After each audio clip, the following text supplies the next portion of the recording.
بعد أما بعد فقد قال الله تبارك وتعالى في الكلام المجيد والفرقان الحميد إن الدين عند الله الإسلام وقال الله تبارك وتعالى في مقام آخر وما أرسلنا من قبلك من رسول إلا نوحي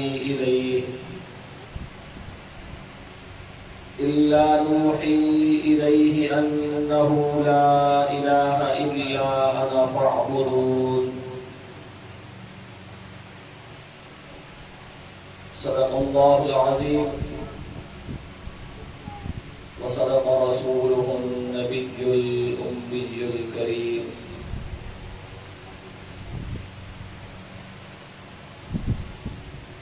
جن کے ہیں ساتھ ہم اور کن کے نہیں ہیں،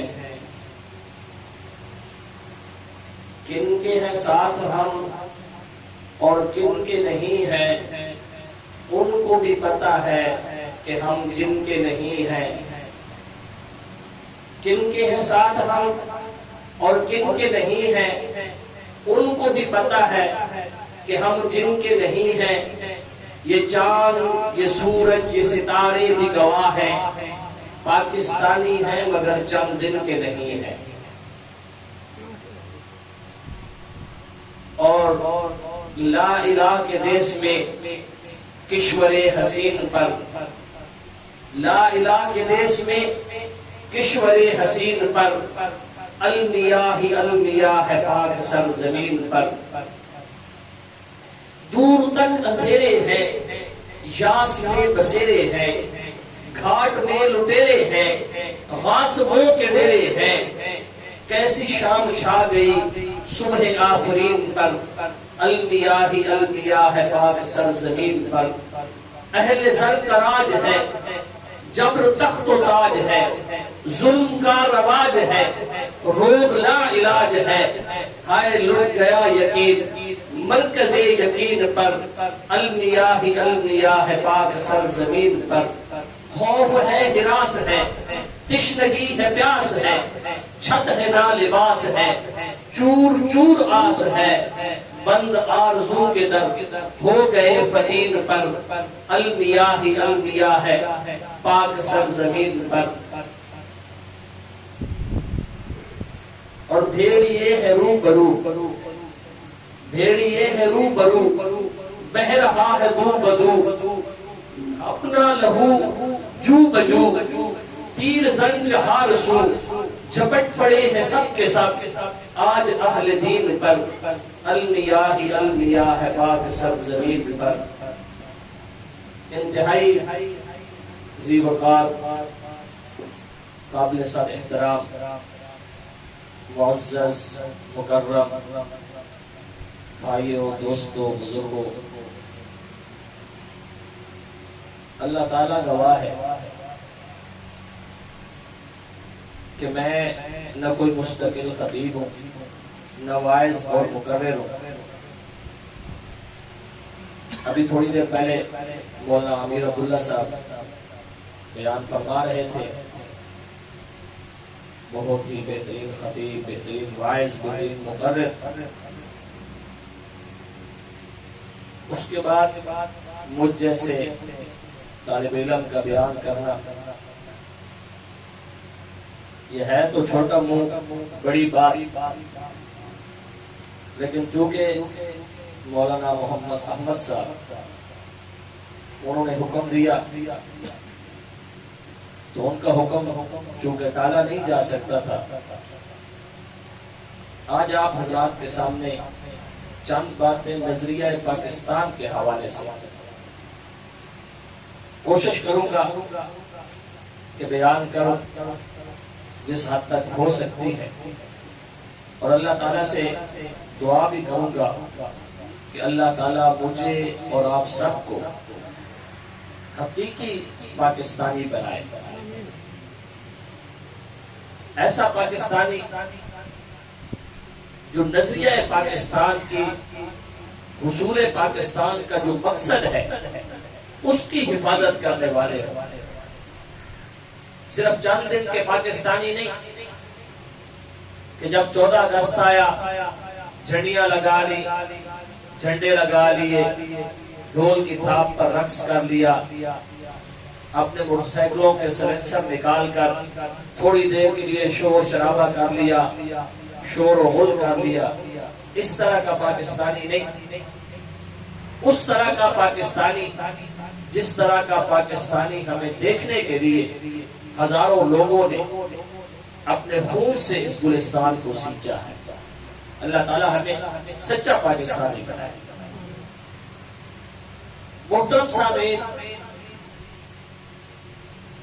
میں سوچتا ہوں کہ کل قیامت والے دن اگر بانیان پاکستان نے، جنہوں نے یہ پاکستان ہمیں بنا کر دیا، ہمیں تشتری میں رکھ کر ہمیں پیش کیا، اگر انہوں نے مجھ سے سوال کر لیا، آپ سے سوال کر لیا کہ ہم نے تمہیں پاکستان بنا کر دیا تھا، تم نے قائد اعظم کا مزار تو بنا دیا، 6 فٹ کا مزار تو بنا دیا، لیکن اس کے بعد ملک کی تعمیر و ترقی کے لیے تم نے کیا کیا، تو میرے اور آپ کے پاس کیا جواب ہوگا؟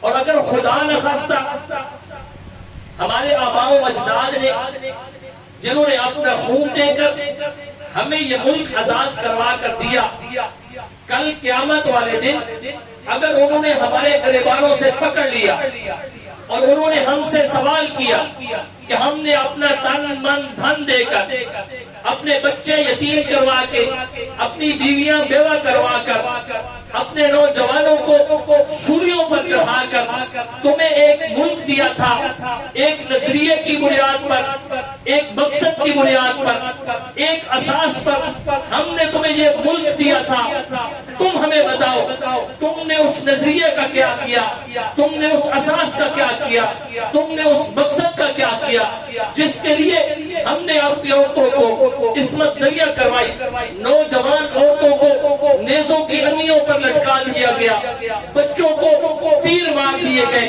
ایک نظریے کی بنیاد پر ہم نے تمہیں ملک دیا تھا، تم نے اس نظریے کا کیا کیا؟ تو میرے اور آپ کے پاس اپنے ان شہداء کو جواب دینے کے لیے کوئی بات ہوگی؟ بہت مشکل ہے. سب سے پہلے ہمیں سمجھنا ہے کہ یہ پاکستان بنایا کیوں گیا، نظریہ کہتے کسے ہیں. نظریہ بھی آپ اس کو کہہ سکتے ہیں، آپ اس کو حصول پاکستان کا مقصد بھی کہہ سکتے ہیں، آپ اس کو بنیاد بھی کہہ سکتے ہیں، آپ اس کو غرض بھی کہہ سکتے ہیں. دیکھیے دنیا کے اندر کوئی بھی چیز ہے، کوئی بھی کام آدمی کرتا ہے، چھوٹا سے چھوٹا کام، چھوٹی سے چھوٹی چیز بناتا ہے تو اس کا کوئی نہ کوئی غرض ہوتی ہے، کوئی نظریہ ہوتا ہے. غرض کے بغیر، نظریے کے بغیر کوئی بھی کام عبث ہے، فضول ہے. یہ جو علماء مولانا احمد صاحب میری اس بات کو سمجھیں گے، جب مدرسے میں آپ جاتے ہیں یا کہیں بھی آپ جاتے ہیں، جب آپ کتابیں پڑھنا شروع کرتے ہیں نا، تو ہر کتاب کے شروع میں پڑھایا جاتا ہے کہ اس کتاب کا موضوع کیا ہے اور اس کتاب کی غرض کیا ہے. سب سے پہلے کتاب کی غرض پڑھائی جاتی ہے کہ یہ جو کتاب آپ نے پڑھنی ہے، صرف پڑھنی ہے، نحو پڑھنی ہے، فقہ پڑھنی ہے، اصول فقہ پڑھنی ہے، حدیث پڑھنی ہے، اصول حدیث پڑھنی ہے. کوئی بھی کتاب جب پڑھنی ہے تو اس کی غرض کیا ہے؟ سب سے پہلے اس کا مقصد سمجھایا جاتا ہے، اس کی غرض سمجھائی جاتی ہے، اس کے بعد وہ کتاب پڑھائی جاتی ہے. اور وہاں پر یہ لکھا ہوتا ہے کہ غرض جاننا اس وجہ سے ضروری ہے، مقصد جاننا اس وجہ سے ضروری ہے کہ اگر غرض کے بغیر کوئی کام کیا جائے تو وہ طلب عبث ہے، وہ فضول ہے. مثال کے طور پر آپ زمیندار لوگ ہیں، آپ اپنے کھیتوں میں ہل چلاتے ہیں تو کیا ویسے ہل چلا دیتے ہیں کہ ہم چلائیں گے پڑے رہیں گے؟ ہل چلانے کا بھی ایک مقصد ہوتا ہے. آپ ہل چلاتے ہیں کہ میں اس میں بیج بولوں گا، پھر اس سے کھیتی نکلے گی، کبھی گندم، کبھی چاول، کبھی کوئی چیز، کبھی کوئی چیز. جب بھی آپ زمین کے اندر ہل جوتتے ہیں تو اس کی کوئی نہ کوئی غرض ہوتی ہے. آپ یہاں سے لیا جاتے ہیں، لیا سے واپس آتے ہیں، گھومنے پھرنے جاتے ہیں یا کوئی غرض ہوتی ہے؟ کوئی نہ کوئی غرض ہوتی ہے. کوئی آدمی سامان بیچنے جاتا ہوگا، کوئی آدمی سامان خریدنے جاتا ہوگا، کسی کا کوئی اور کام ہوتا ہوگا. تو کوئی چھوٹا سے چھوٹا کام بھی غرض کے اور مقصد کے بغیر نہیں کیا جاتا. ایک آدمی ہر روز یہاں سے لیا چلا جائے، موٹر سائیکل پر جا رہا ہے، آ رہا ہے، جا رہا ہے، آ رہا ہے، ہر روز جاتا ہے. آپ اس سے پوچھتے بھائی لیا کرنے کیا جاتے ہو؟ وہ کہتا ہے ویسے. ایک دن جائے گا، 2 دن جائے گا، 3 دن جائے گا، چوتھے دن آپ اس کو کیا کہیں؟ پاگل ہے. کوئی غرض ہی نہیں ہے، کوئی مقصد ہی نہیں ہے، کوئی نظریہ ہی نہیں ہے. ویسے پیٹرول پھونکا ہوا ہے، کبھی جا رہا ہے، کبھی آ رہا ہے، کبھی جا رہا ہے، کبھی. یہ تو فضول خرچ ہے، یہ تو پاگل ہے. تو ہر چیز کا کوئی نہ کوئی مقصد، کوئی نہ کوئی نظریہ اور کوئی نہ کوئی غرض ہوتی ہے. جب اتنا بڑا ایک ملک بنایا گیا تو آپ کا کیا خیال ہے؟ یہ نظریہ اور غرض کے بغیر بنایا گیا؟ اس کا کوئی نظریہ نہیں تھا، کوئی غرض نہیں تھی. اتنے لوگ جو شہید ہو گئے، اتنی عورتیں جو بیوہ ہو گئی، اتنے بچے جو یتیم ہو گئے، انہوں نے بغیر کسی غرض کے، بغیر کسی قربانی کے اور بغیر کسی مقصد کے یہ ساری قربانیاں دے دی. نہیں میرے دوست، ان کے پیچھے ایک نظریہ تھا، ایک مقصد تھا، ایک غرض تھی. اور وہ غرض یہ تھی کہ ہمیں ایک ایسا ملک چاہیے جس کو 2 قومی نظریہ کہا جاتا ہے، جو آپ سکولوں میں بھی پڑھتے رہتے ہیں کہ پاکستان کی بنیاد وہ 2 قومی نظریے پر ہے. وہ نظریہ یہ تھا کہ ہمیں ایک آزاد ریاست چاہیے جس میں ہم الگ رہ کر اپنے طریقے سے عبادت کر سکیں، جس میں ہم الگ رہ کر ہندوؤں سے جدا ہو کر، چونکہ ان کی رسومات الگ ہیں، ہماری رسومات الگ ہیں، ان کی عبادت کا طریقہ الگ ہے، ہماری عبادت کا طریقہ الگ ہے. وہ بہت سارے بتوں کو پوجنے والے، ہم ایک خدا کو پوجنے والے. وہ نبی کریم صلی اللہ علیہ وسلم پر برائے نام ایمان لانے والے، ہم حقیقتاً ایمان لانے والے. ہمارا اور ان کا نظریہ جدا، ہماری اور ان کی عبادت کا طریقہ جدا، ہماری رسوم و رواج جدا. اس لیے ہمیں ایک الگ ریاست چاہیے، ہمیں ایک الگ ملک چاہیے جس کے اندر ہم اپنے طریقے سے عبادت کر سکیں، جس کے اندر اسلام کا بول بالا ہو، اسلام کے طریقے کے مطابق ہم زندگی گزار سکیں. یہ غرض تھی، یہ نظریہ تھا کہ ہمیں ایک الگ ملک اس وجہ سے چاہیے کہ ہم وہاں اسلام کے طریقے پر زندگی گزار سکیں. لیکن ہم نے یہ شاید سمجھ لیا کہ پاکستان کا مقصد کیا؟ لا الہ الا اللہ. یہ صرف ایک نعرہ ہے. آج ہم نے یہ سمجھ لیا کہ یہ لا الہ الا اللہ صرف ایک نعرہ ہے. یہ صرف ایک نعرہ نہیں ہے، یہ ایک پیغام ہے، یہ ایک مقصد ہے. لا الہ الا اللہ کا مقصد کیا ہے؟ لا الہ الا اللہ کا مقصد یہ ہے کہ وہ لوگ جنہوں نے قربانیاں دی، وہ لوگ جنہوں نے اپنے خون سے اس ملک کو سیراب کیا، اس گلستان کو سینچا، ان کے ذہن میں یہ بات تھی کہ ہم جب اپنا ملک علیحدہ بنائیں گے، وہاں پر ایک اسلامی ریاست ہوگی، وہاں پر عدل و انصاف ہوگا، وہاں پر اخوت و بھائی چارے کی کمریاں ہوگی، وہاں پر عدل و مساوات ہوگا، یہاں بڑا اور چھوٹا ایک درجے میں رکھے جائیں گے، حاکم اور محکوم کے ساتھ ایک جیسا انصاف کیا جائے گا، غریب اور امیر المومنین کی نظر میں دونوں ایک ہوں گے. ان لوگوں کا یہ خیال تھا، ان لوگوں کا یہ نظریہ تھا کہ ہم جب پاکستان بنائیں گے، پاکستان میں ہر طرف عدل و انصاف کا پھریرا ہوگا، پاکستان میں اسلامی قوانین نافذ ہوں گے، ہمیں آزادی کے ساتھ عبادت کرنے کا ایک ڈھنگ آئے گا، آزادی کے ساتھ ہم اسلام کے اوپر عمل کر سکیں گے، اسلام کی ہم تبلیغ کر سکیں گے. اس وجہ سے ان لوگوں نے قربانیاں دی. لیکن ان کو کیا پتا تھا کہ جب یہ اسلام آباد، جب یہ پاکستان بن جائے گا تو یہاں اسلام کے لیے کوشش نہیں کی جائے گی، اسلام آباد کے لیے کوشش کی جائے گی. ان کو کیا پتا تھا کہ جب یہ پاکستان بن جائے گا تو یہاں پر بیٹھنے والا جج جس کے عدالت کے اوپر وَإِذَا حَكَمْتُمْ فَاحْكُمْ بَيْنَ النَّاسِ بِالْعَدْلِ کی آیت لکھی ہوگی کہ جب تم لوگوں کے درمیان فیصلہ کرو تو عدل و انصاف کے ساتھ فیصلہ کرو. وہی جج اپنے قلم کے ساتھ ظلم لکھے گا, اسی جج کے قلم کو خرید لیا جائے گا. ان کو کیا پتا تھا کہ جب یہ ملک بنا دیں گے ہماری قربانیاں یوں رائے گاہ ہو جائیں گی کہ ہمارے ملک کے ہر ادارے کو یہ پتا ہوگا, وہاں پر لکھا ہوگا الراشی والمرتشی کلاہما فی النار, کہ جب رشوت دینے والا دونوں جہنمی ہیں. پولیس والوں کو بھی یہ پتا ہوگا, پٹواریوں کو بھی یہ پتا ہوگا, ہر ادارے کو یہ پتا ہوگا. مسلمان ہیں وہ جانتے ہوں گے, زبان کے ساتھ اقرار بھی کرتے ہوں گے کہ رشوت دینے والا دونوں جہنمی ہیں. لیکن اسی ملک میں جس کو اسلام کے نام پر بنایا گیا, جس کو اسلامی ریاست کہا گیا, جس کے اسلام کے لیے, جس کے نظریے کے لیے ہزاروں نہیں لاکھوں لوگوں نے قربانیاں دی, اسی ملک میں رشوت کے بنا تمہارا کوئی کام ممکن ہی نہیں ہوگا. یہ وہ ملک ہے جس کو اسلام کے لیے بنایا گیا. اسی ملک میں لوگوں کو یہ پتا ہوگا, وہ پڑھتے ہوں گے وَلَا تَقْرَبُوا الزِّنَا, زنا کے قریب نہ جاؤ, زنا کے قریب نہ جاؤ. زنا کرنا تو بڑی دور کی بات ہے, تم نے زنا کے قریب بھی نہیں جانا. اس بات کا اس اہل ملک کو پتا ہوگا, اسلامی ریاست والوں کو پتا ہوگا کہ زنا کے قریب نہیں جانا. لیکن پھر انہی کی عورتیں, انہی کی لڑکیاں اسلام آباد میں مارچ کریں گی اور کہتی پھریں گی ہمارا جسم ہماری مرضی, ہم اس کے ساتھ جو کچھ مرضی کریں.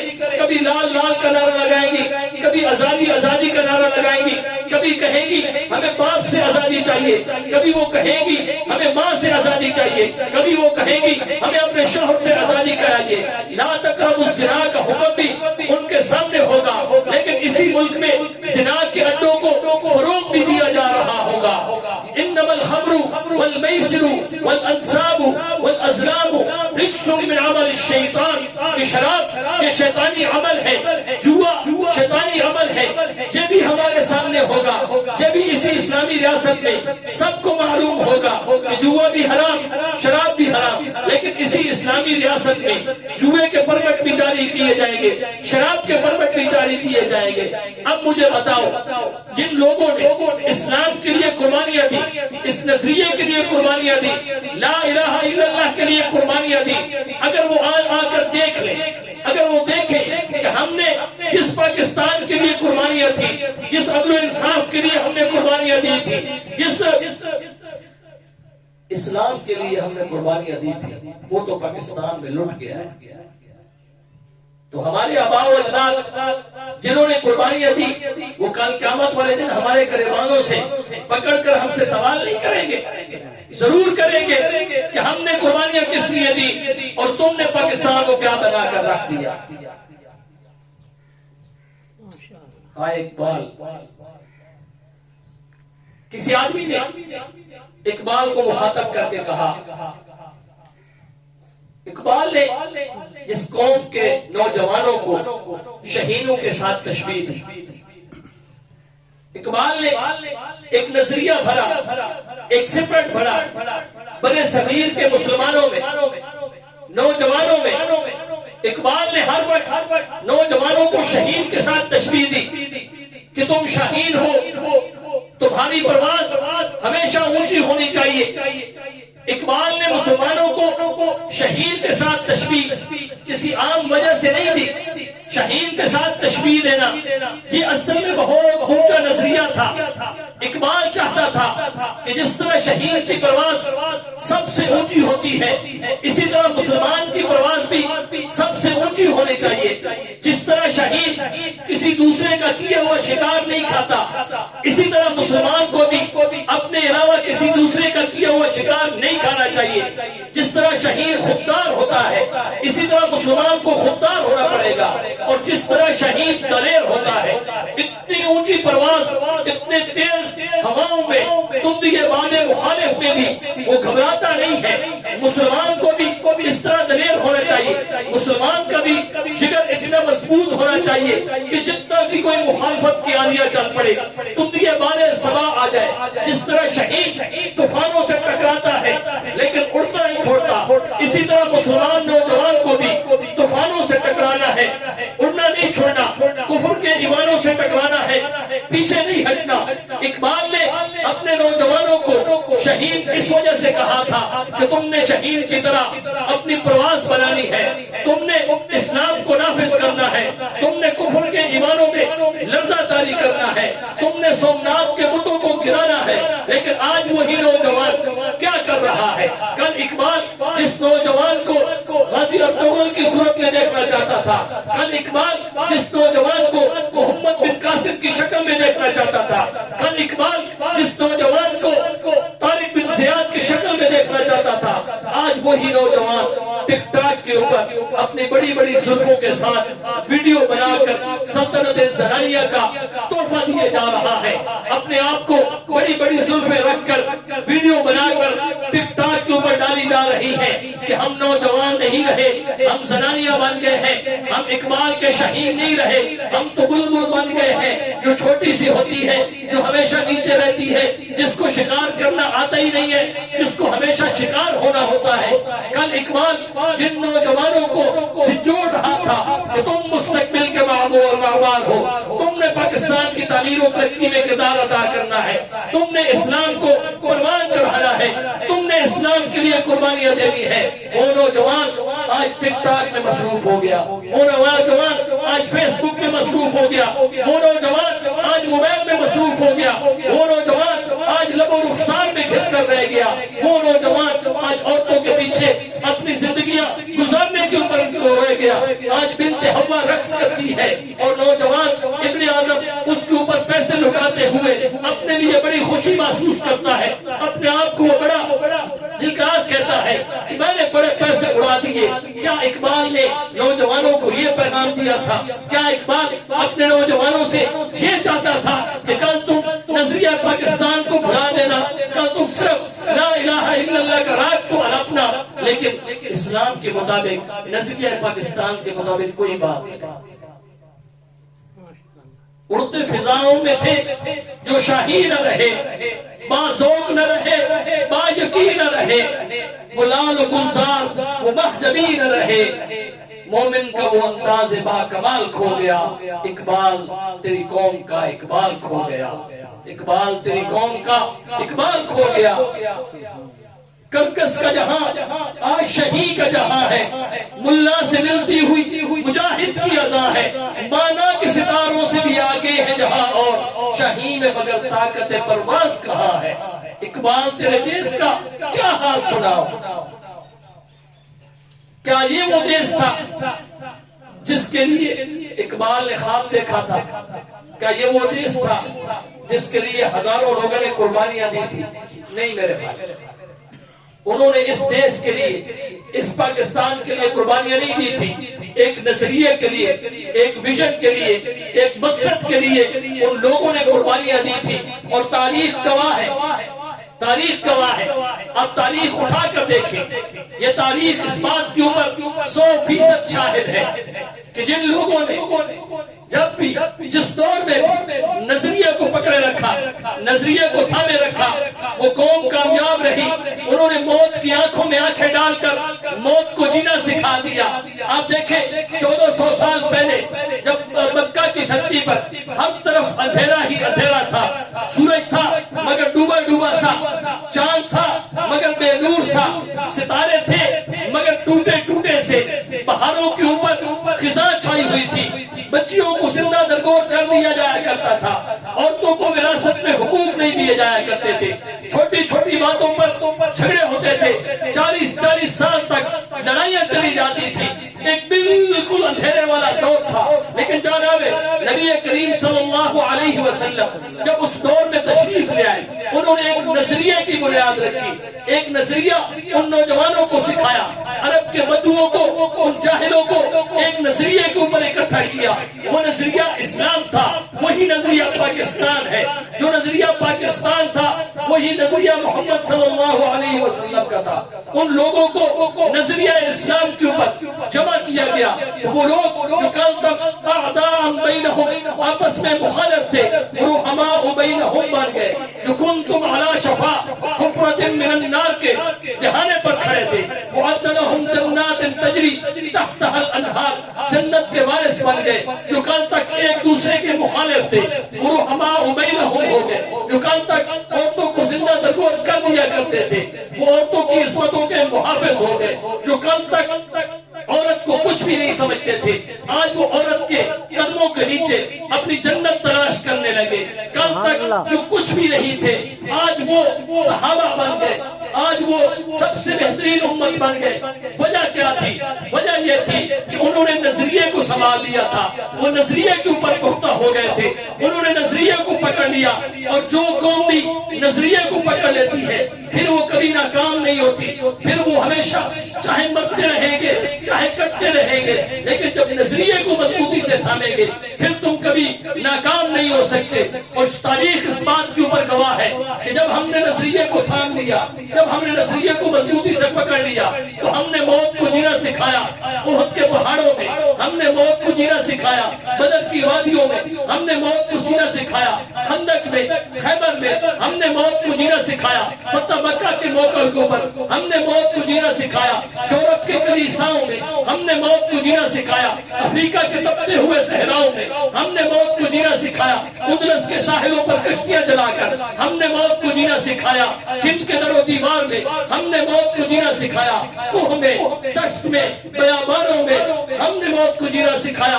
ہر جگہ پر، ہر وقت میں ہم کو اس دور نے سلامی دی ہے۔ ہم وہ پتھر ہیں جو ہر وقت میں بھاری نکلے، کیوں؟ کیونکہ ٹل نہ سکتے تھے، اگر جنگ میں اڑ جاتے تھے، پاؤں شیروں کے بھی میدان سے اکھڑ جاتے تھے، تجھ سے دور اگر کوئی ہوا اس سے لڑ جاتے تھے۔ کیا چیز ہے؟ ہم توپ سے لڑ جاتے تھے، دشت تو دشت ہے مگر دریا بھی نہ چھوڑے ہم نے، بحر ظلمات میں دوڑا دیے گھوڑے ہم نے۔ نعرہ تکبیر، نعرہ تکبیر، عظمت صحابہ، عظمت قرآن، نظریہ پاکستان، پاکستان کا مطلب کیا؟ نعرہ تکبیر۔ تاریخ گواہ ہے، اب تاریخ کے اوراق کا مطالعہ کریں کہ جس قوم نے بھی اپنے نظریے کو مضبوطی سے تھامے رکھا وہ قوم کبھی ناکام نہیں ہوئی، اس نے ہمیشہ کامیابی اور کامرانی کو چوما، کامیابیاں اس کا مقدر بنتی چلی گئی، فتح و کامرانی ان کے قدم چومتی رہی۔ چلو تھوڑا سا اور پیچھے لے جاتا ہوں، آپ مجھے بتائیے حضرت نوح علیہ السلام کو جو کشتی نوح تھی جس کو وجودی پہاڑ کے اوپر چڑھا دیا گیا، اتنے بڑا سیلاب، کہتے ہیں پوری دنیا کے اندر پانی بھر گیا تھا، حضرت نوح علیہ السلام کے جو حواری تھے ان کو اس سیلاب سے جو نجات ملی کس وجہ سے؟ نظریے کی وجہ سے۔ وہ ایک نظریے کے اوپر پابند تھے، وہ لا الہ الا اللہ کے اوپر پابند تھے، انہوں نے اس نظریے کو نہیں چھوڑا، اللہ تعالیٰ نے ان کو کامیابی عطا کی۔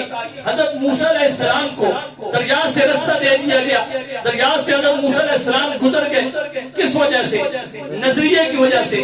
حضرت ابراہیم علیہ السلام کے اوپر آگ گلزار ہو گئی، وہ آگ گلزار ہونا کیا اس وجہ سے تھا کہ حضرت ابراہیم علیہ السلام پیغمبر تھے، یا وہ آگ گلزار ہونا اس وجہ سے تھا کہ حضرت ابراہیم علیہ السلام کوئی بہت بڑے بادشاہ تھے؟ نہیں، وہ آگ گلزار ہو گئی ایک نظریے کی وجہ سے، کیونکہ حضرت ابراہیم علیہ السلام نظریے کے اوپر کاربند تھے۔ تو جب بھی آدمی کسی نظریے کے اوپر کاربند رہتا ہے، جب آدمی نظریے کو نہیں چھوڑتا ہے، اس وقت تک آدمی ناکام و نامراد نہیں ہوتا۔ ناکام و نامراد اس وقت ہوتا ہے جب آدمی اپنے نظریے کو چھوڑ دیتا ہے، اپنے مقصد کو چھوڑ دیتا ہے، اپنی غرض کو چھوڑ دیتا ہے۔ جب غرض کو چھوڑ کر اپنی دوسری طرف جاتا ہے تو اللہ تعالیٰ اس کو ناکام و نامراد کر دیتا ہے۔ بے شک۔ آج ہماری ناکامی کی وجہ کیا ہے؟ آج پوری دنیا میں آپ دیکھیں مسلمان محروم ترین ہے، پوری دنیا میں آپ ایک نظر دوڑا کر دیکھیں، کیا پاکستان، کیا مسلمانوں کے پاس تعداد کی کمی ہے؟ نہیں، تعداد میں مسلمان بہت زیادہ ہے۔ کیا ٹیکنالوجی کی کمی ہے؟ نہیں ہے، ٹیکنالوجی بھی مسلمانوں کے پاس بہت زیادہ ہے۔ کیا وسائل کی کمی ہے؟ وسائل کی کمی بھی نہیں ہے، نہ ٹیکنالوجی کی کمی، نہ تعداد کی کمی، نہ وسائل کی کمی۔ پھر بھی آج مسلمان مغلوب کیوں ہے؟ آج دل کا دس کرتا ہے، جس کا بھی دل کرتا ہے وہ مسلمانوں کے اوپر کیوں چڑھ دوڑتا ہے؟ کبھی عراق میں بمباری، کبھی شام میں بمباری، کبھی چیچنیا میں، کبھی بوسنیا میں، کبھی برما میں مسلمانوں کا خون بہایا جاتا ہے، کبھی فلسطین میں ننھی کلیوں کو مسل دیا جاتا ہے، کبھی کشمیر میں ننھے پھولوں کو مسل دیا جاتا ہے۔ آج پوری دنیا میں مسلمان مغلوب ہے، مسلمان مقہور ہے۔ اس کی وجہ کیا ہے؟ اس کی وجہ یہ ہے کہ ہم نے اپنے نظریے کو چھوڑ دیا ہے۔ وہ جو نظریہ ہمیں اسلاف سے ملا تھا، لا الہ الا اللہ، وہ نظریہ اسلام کے اصولوں کے اوپر کاربند رہنا، ہم نے ان اصولوں کو چھوڑا۔ جب ان اصولوں کو چھوڑا تو ہم مظلوم و مقہور ہو گئے، ہم مغلوب ہو گئے۔ آج ہم کہنے کو تو آزاد ہے، شاید تھوڑی کڑوی بات ہو جائے، آج ہم کہنے کو آزاد ہے، جشن آزادی بھی ہم مناتے ہیں اور ہمیں فخر ہے اپنے اس ملک کے اوپر، ہمیں فخر ہے اپنی اس آزاد ریاست کے اوپر۔ آج ہم آزادی کا جشن بھی مناتے ہیں، فخر بھی کرتے ہیں آزادی کے اوپر، لیکن آپ مجھے انصاف سے بتائیے، جس آزادی کا خواب آج سے 75 سال پہلے ہمارے آباؤ اجداد نے دیکھا تھا، جس آزادی کے لیے اقبال نے نوجوانوں کو تلاش کیا تھا، جس آزادی کے لیے مولانا شبیر احمد عثمانی اور مولانا اشرف علی تھانوی نے لوگوں کو تیار کیا تھا، کیا یہ تھی وہ آزادی جس کے لیے جو آج سے 75 سال پہلے خواب دیکھا گیا تھا؟ کیا یہ وہ آزادی تھی؟ آج ہم آزاد تو ہیں، آج ہم آزاد ہیں فحاشی کے لیے، بریانی کے لیے۔ تم شراب نوشی کرو، کوئی پوچھنے والا نہیں ہے۔ تم رقص و سرور کی محفلیں سجاؤ، کوئی تمہیں پوچھنے والا نہیں ہے۔ تم بازاروں میں جاؤ، عورتوں کو نچاؤ، اپنی عورتوں کے اوپر پیسے پھینکو، آج تمہیں کوئی پوچھنے والا نہیں ہے۔ لیکن جب بھی تم اسلام کی بات کرو گے، جب بھی تم جہاد کی بات کرو گے، جب تم نظریہ پاکستان کی بات کرو گے، اصل پاکستان کے نظریے کی بات کرو گے، تمہیں جیلوں میں ڈال دیا جائے گا، تمہیں روکا جائے گا، تمہارے اوپر زبان بندی کر دی جائے گی۔ کیا یہ تھا اصول پاکستان کا مقصد؟ بالکل یہ مقصد نہیں تھا۔ اگر یہ جو ہماری زیادہ عمر والے لوگ یہاں موجود ہیں جنہوں نے شاید ہجرت کے کچھ پال دیکھے ہو، جب دیکھے نہ ہو تو سنے ہوں گے کہ جب مسلمانوں نے ہندوستان سے پاکستان کی طرف ہجرت کی، آپ تاریخ کے اوراق دیکھیے، یقین کریں آنسو نکل آتے ہیں، آدمی کا دل کانپنے لگ جاتا ہے کہ کس طرح لوگوں نے اپنی قربانیاں دے کر کس طرح وہ ہندوستان سے پاکستان پہنچے۔ آپ تاریخ پڑھیں تو صحیح، آپ دیکھیں تو صحیح، آپ کو ایک آزاد ریاست جو حاصل ہوئی ہے اس کے پیچھے کتنی بڑی بڑی قربانیاں ہیں۔ آپ ہجرت کے وہ واقعات پڑھیں، آپ کو پتہ چلے کہ کن لوگوں نے کس طرح قربانیاں دے کر، کس طرح اپنی بچیوں کی عصمت دریاں کروا کر، کس طرح اپنے چھوٹے چھوٹے بچوں کو زندہ لاشیں بنا کر، کس طرح ان لوگوں نے، کس طرح ایک واقعہ میں پڑھ رہا تھا ہجرت کا، بڑا عجیب و غریب واقعہ ہے۔ ایک خاندان ہندوستان سے پاکستان کی طرف ہجرت کر رہا تھا، اس میں ایک دادا، اس کے 2 بیٹے، ان کی بہویں، ساتھ ان کے پوتے پوتیاں، یہ پورا خاندان ہجرت کر رہا تھا ہندوستان سے پاکستان کی طرف، انڈیا سے پاکستان کی طرف۔ جب پاکستان بن گیا تو لوگوں نے سمجھا آج ہمیں ایک اسلامی ریاست مل گئی ہے، وہاں پر اسلام کا قانون بول بالا ہوگا، وہاں پر ہجرت کرنا شروع ہوئے۔ آپ واقعہ پڑھیں، کرتے کرتے لمبا چوڑا واقعہ ہے، وہ بچے جو اس کے پوتے اور پوتیاں تھے ان کو ان کے سامنے نیزے مار کر ہلاک کر دیا گیا۔ 2 عورتیں ان کی بچ گئی، وہ جو اس کی بہویں تھی وہ عورتیں بچ گئی۔ وہ کہتا ہے کہ مجھے مجبوراً اپنی ان بہوؤں کو، اپنی بیٹی کو مجبوراً مجھے کنویں میں ڈالنا پڑا، مجھے خود ان کو قتل کرنا پڑا۔ کیوں؟ اگر میں ان کو قتل نہ کرتا تو آگے جا کر ان کی عصمت دری بھی کر دی جاتی، ان کی عزتیں بھی لوٹ دی جاتی، ان کو قتل بھی کر دیا جاتا۔ تو میں نے یہ بہتر سمجھا کہ جب لوگ جو دشمن ہیں وہ ان کی عصمت دری بھی کریں گے، عزت بھی لوٹ دیں گے، پھر قتل بھی کر دیں گے، تو میں خود اپنے ہاتھ سے ان کو قتل کیوں نہ کروں۔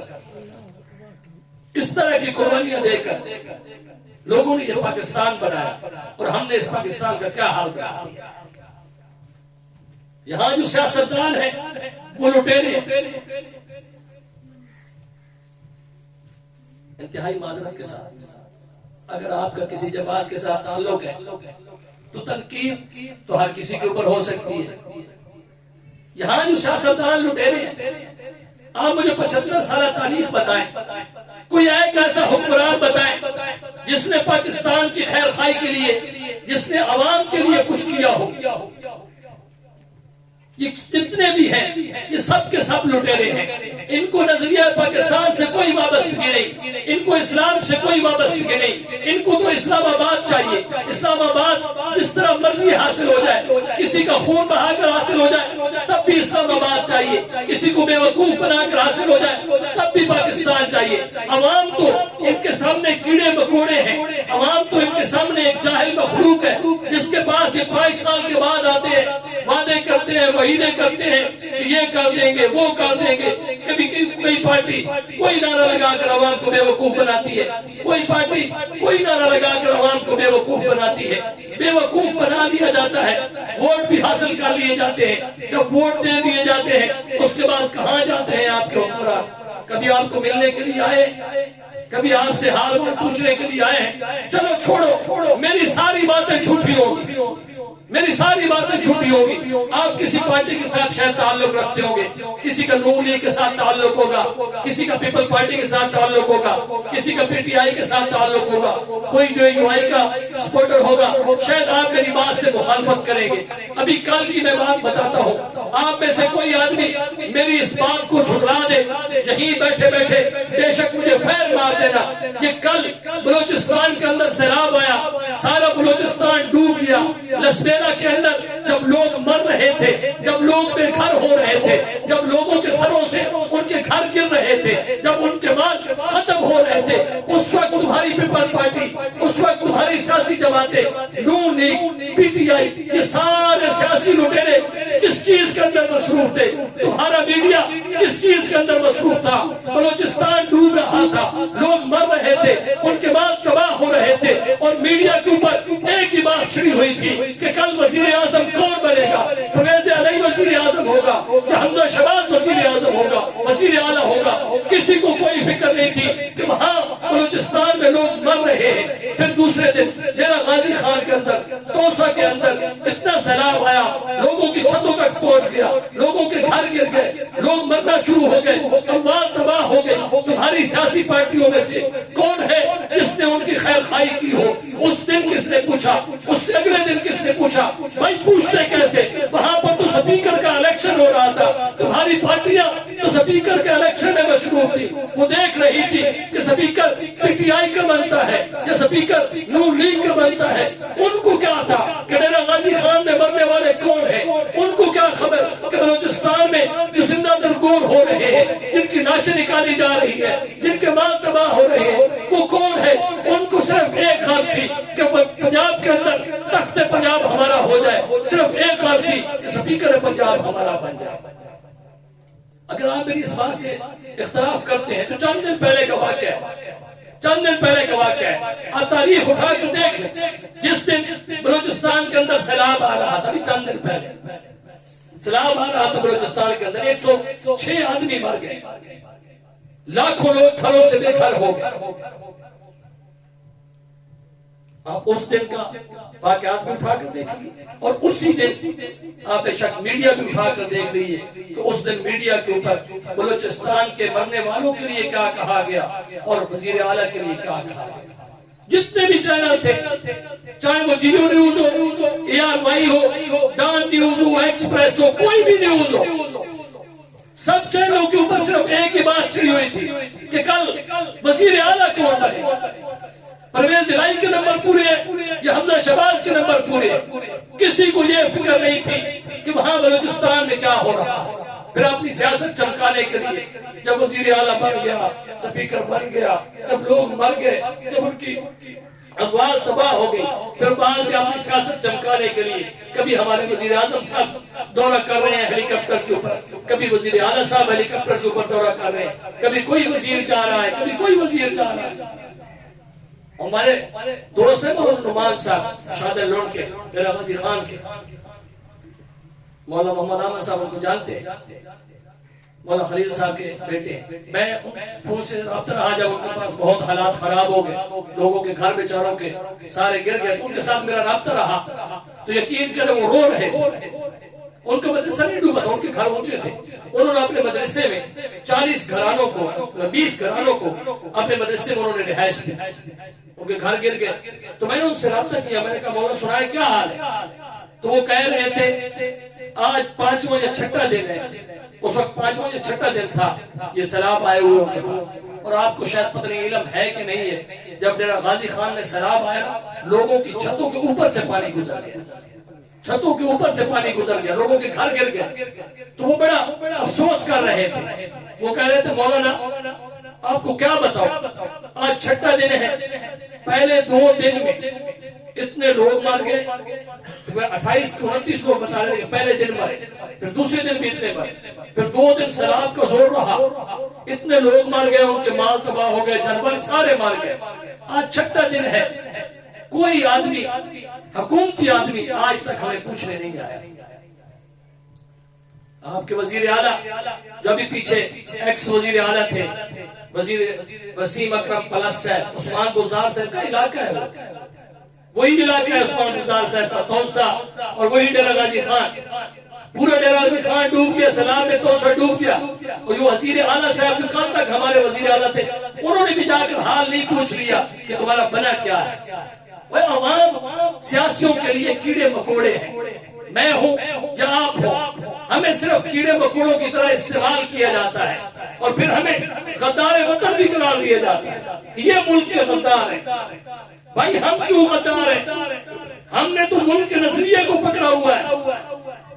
ہم 4 دن کے پاکستانی نہیں ہیں کہ جس طرح تم نے 2 دن جھنڈیاں لگا لی, ایوانے بالا میں کوئی ایک تقریب کر لی سال کے بعد, اور تم نے کہا کہ ہم پکے پاکستانی ہیں.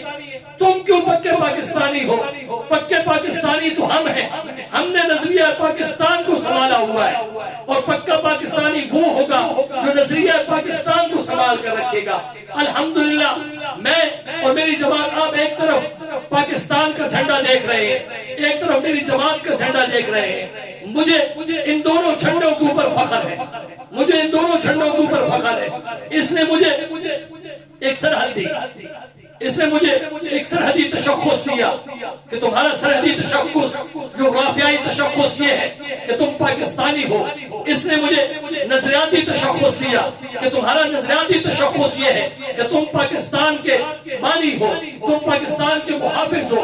اس نے مجھے ایک نظریہ دیا کہ پاکستان کا مطلب کیا, لا الہ الا اللہ. لیکن اس جھنڈے نے, اس جماعت نے مجھے یہ بتلایا کہ لا الہ الا اللہ کا مطلب کیا ہے.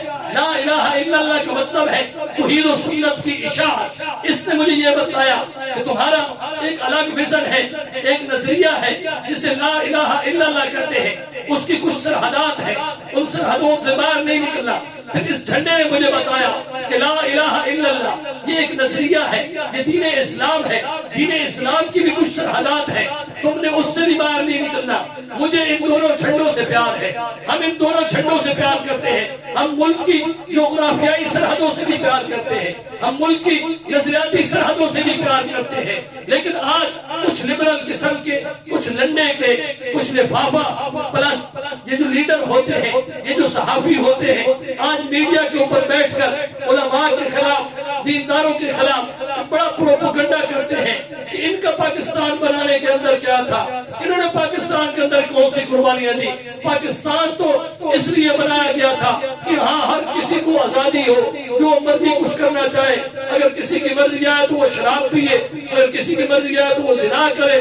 پاکستان تو آزادی کا نام ہے. یہ جو مولوی کہتے ہیں نا کہ پاکستان کے اندر یہ آزادی نہیں ہونی چاہیے, یہ آزادی نہیں ہونی چاہیے, آج کچھ لڑنے کے صحافی ہمارے اوپر الزام لگاتے ہیں کہ یہ پاکستانی نہیں ہے, ان کو یہاں سے چلا جانا چاہیے. میں ان سے یہ کہنا چاہتا ہوں, میں ان سے یہ کہنا چاہتا ہوں کہ وطن کی مٹی میں سب کا خون ہے شامل. اس وطن کی مٹی میں سب کا خون ہے شامل. بلوچوں کا خون بھی اسی میں شامل, پٹھانوں کا خون بھی اسی میں شامل, پنجابیوں کا خون بھی اسی میں شامل, سندھیوں کا خون بھی اسی میں شامل.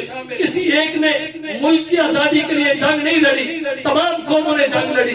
پٹھانوں نے بھی, بلوچوں نے بھی، سندھیوں نے بھی، پنجابیوں نے بھی، پھر چند خاندان آج ہمیں یہ تانا کیوں دیتے ہیں کہ یہ پاکستان ہمارا ہے؟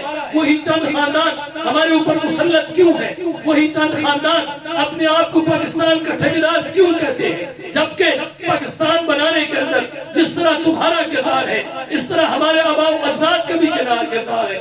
جس طرح تم نے قربانیاں دی، تمہارے آباء و اجداد نے قربانیاں دی، اس سے بڑھ کر ہمارے آباء و اجداد نے قربانیاں دی۔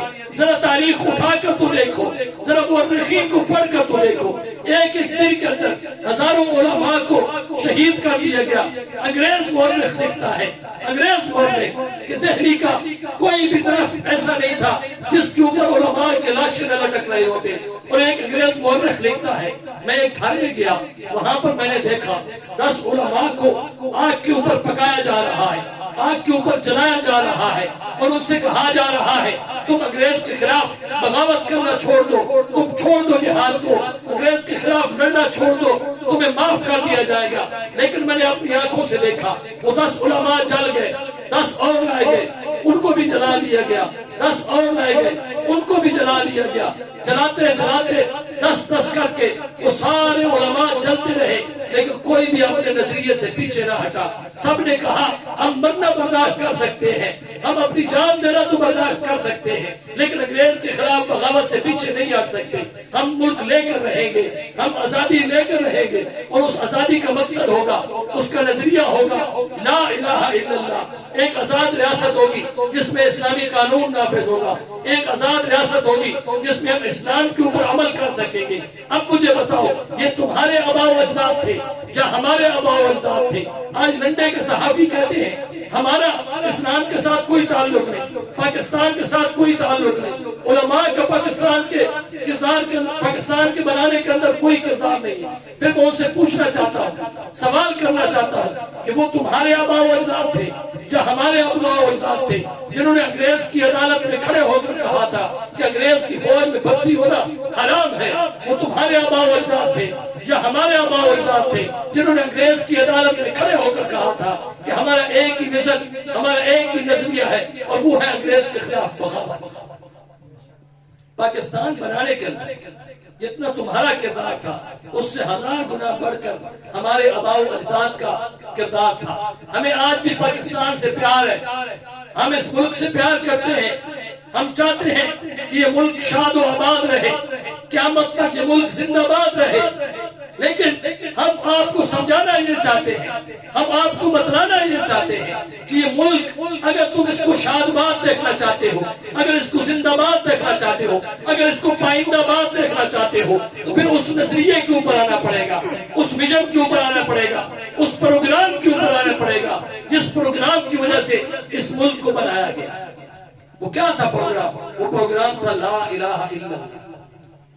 یہ ملک اس لیے نہیں بنایا گیا تھا کہ کوئی بھی اٹھے اور صدیق اکبر کے اوپر بکواسات کرنا شروع کر دے، کوئی بھی اٹھے صحابہ کے اوپر زبان درازی کرنا شروع کر دے، کوئی بھی اٹھے سیدنا امیر معاویہ کو گالیاں دینا شروع کر دے۔ یہ ملک اس لیے نہیں بنایا گیا تھا، یہ ملک اس لیے بنایا گیا تھا کہ اگر اس ملک میں نبی پاک صلی اللہ علیہ وسلم کی حرمت پر کوئی بات آئے گی ہم ان کا گلا کاٹ دیں گے۔ اگر کسی نے کسی صحابی کے اوپر بھی بکواس کیا ہم اس کے ساتھ جنگ کریں گے۔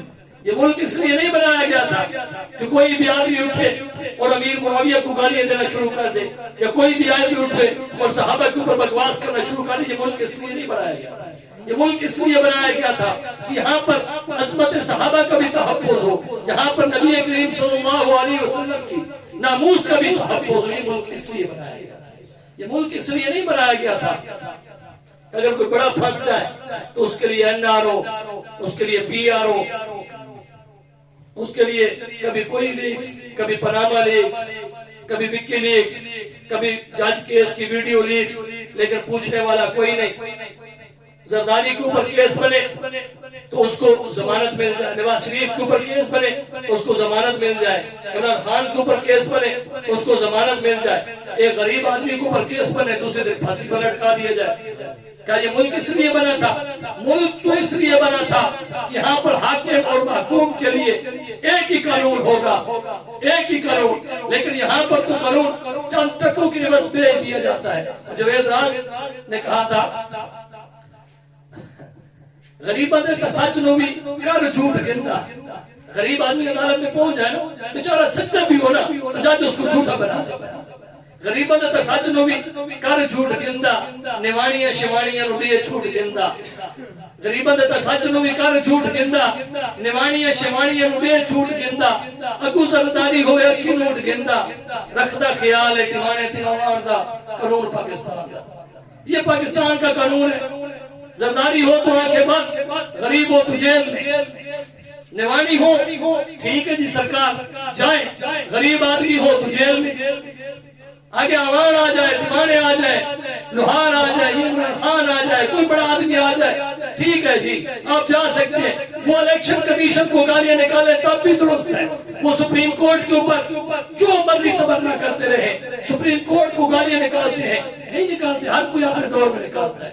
کل تک نواز شریف نکال رہا تھا، آج عمران خان نکال رہا ہے۔